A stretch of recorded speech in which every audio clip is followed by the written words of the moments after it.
Hello ladies and gentlemen, how you doing? My name is Inks and I'm from EasySoft, and today we're going to be continuing our journey with our Eaton E4 controller. And today's agenda is we're doing a firmware update. As you probably have noticed in previous videos, if you have paid attention to that part of it, my firmware version is 1.01, which is really old. I think that's the first earliest they ever once they release the controllers. So what I'm going to be doing today, I am going to be ramping up to the latest version, which is 1.3.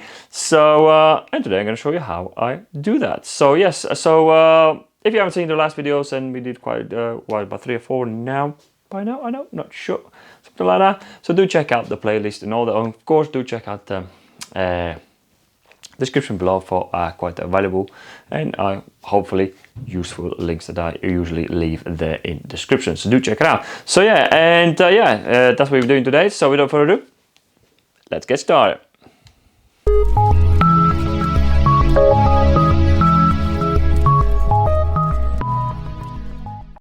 So let's load up our EasySoft 7. You don't even have to go to the actual Eaton website. You can do it straight from the actual software. So let's select our controller in here. Here you go. I know my version is not that, is 1.0. And from there on, if you go on communications, let's go online. It's actually all quite straightforward. They made this thing as painless as possible. If we go into the info in here, where does it say? Where is the areas? It says firmware version 1.01. That's my built-in here. So as you can see down there, right next to it, we have a available firmware update. That's all you need to do. You click on that one. And it should take you, here we go, open a new window, and sort of says, please read information about the update before installing it. The update can change the behavior of the device. So my advice is, do read up all the change logs. Make sure you know what you're updating to.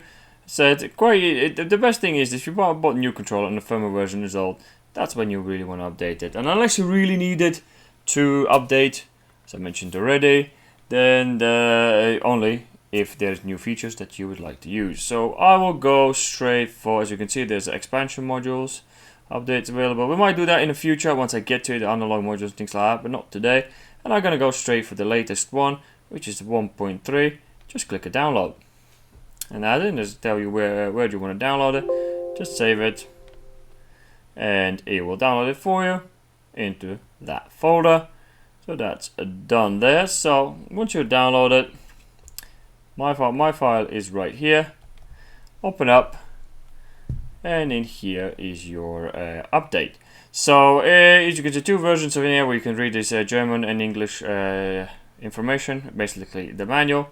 Do check it out if you want to read up on it. So we only need these 2 files. So what we're going to do in here is we're going to go into my computer. You need to make sure that your SD card is plugged in. Mine is right down there.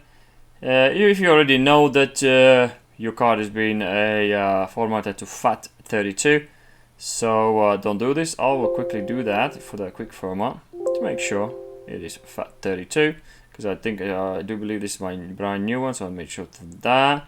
So all you need to do is select these 2 files. Click it again and move them into your SD, and they should be right in here, and that's it. So once they are moved into your SD file, we're gonna go straight to the controller.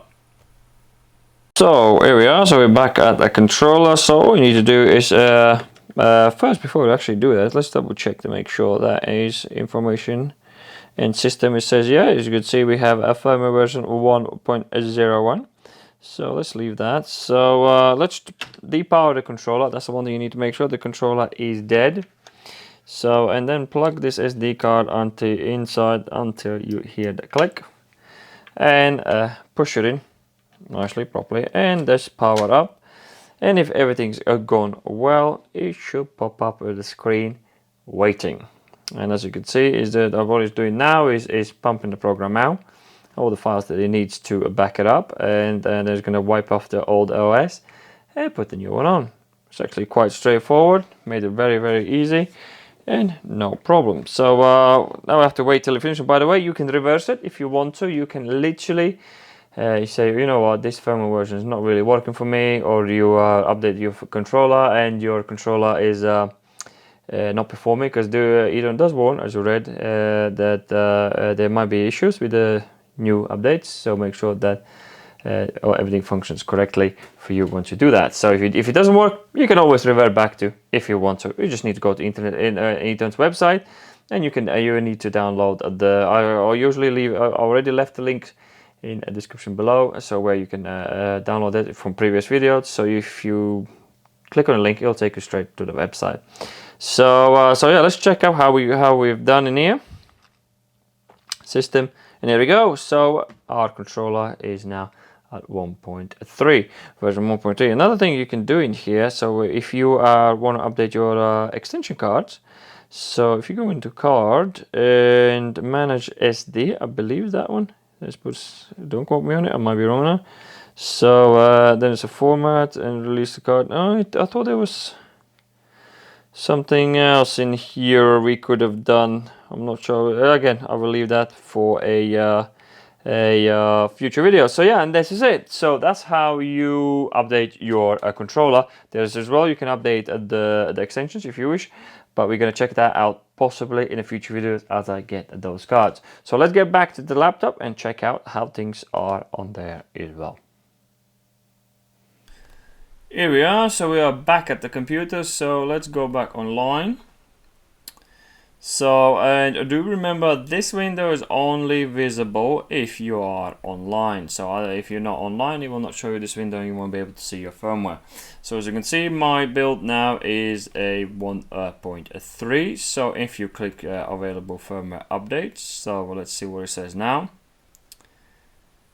So as you can see in here, you are up to date. There are no newer versions available. So we are well up to date with our controller. So, and yeah, and that's it. And so if you go into the device to PC, let's pump the program out and make sure everything is still there. So there is our program. This is what we were using in a couple of videos before. So yeah, so and that will be it, ladies and gentlemen. Hopefully this is helping you out and it's showing you how to get your controller up to date with latest firmware. Again, you do not have to do the firmware if you don't want to.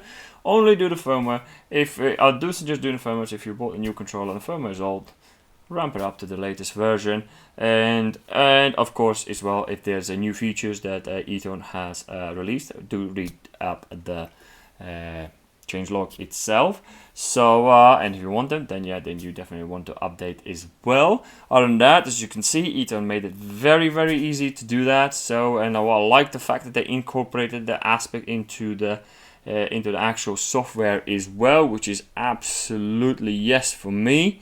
So it just by clicking on it and just takes you straight there, and you can download it straight without going to the website and finding this and finding that. I think it's fantastically what they did. Well done, Eaton. If you're watching this, thumbs up. So other than that, ladies and gentlemen, thank you very much for watching. Hope you enjoyed the video. Don't forget to like if you like the video, dislike if you don't like it, ask the questions and I'll answer them as soon as accurate as I can. And yes, thank you very much for watching, and I'll see you in the next video.